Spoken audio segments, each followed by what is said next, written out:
someone here got triggered by their emotion. And feeling ko, hindi niya talaga sinasadya na masaktan ka. And if you're seeing this message around November 23 to December 2, this is your love reading.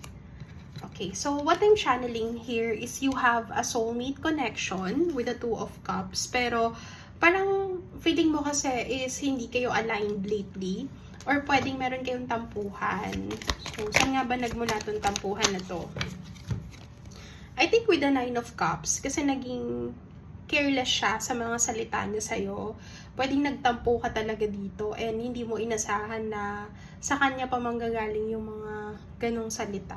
Which is, it's really hard kasi nakikita ko dito na this person cares for you pero I just feel like he failed to show it or pwedeng hindi niya masyadong pinag-aralan yung mga sasabihin niya sa'yo and you were hurt so much.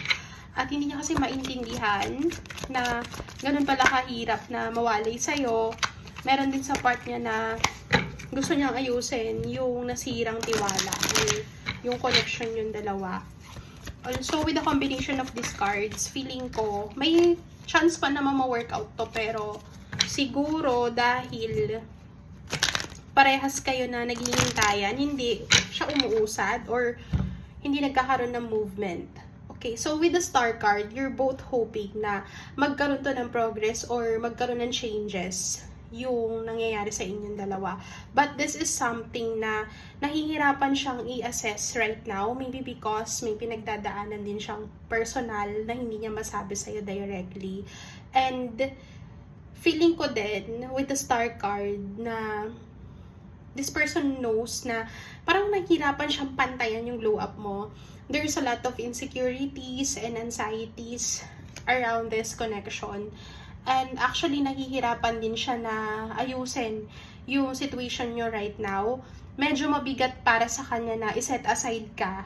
Pero feeling niya kasi sometimes, yung connection nyo ay nagiging distraction sa kanya.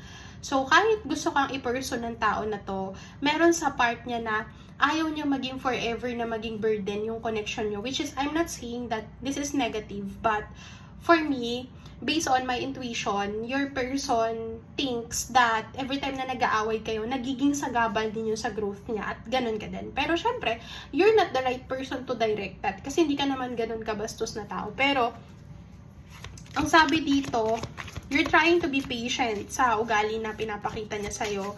At kahit hindi ka natutuwa, making of swords tayo dito, gusto niya pa rin patunayan sa'yo kung sino siya. I just feel like this person is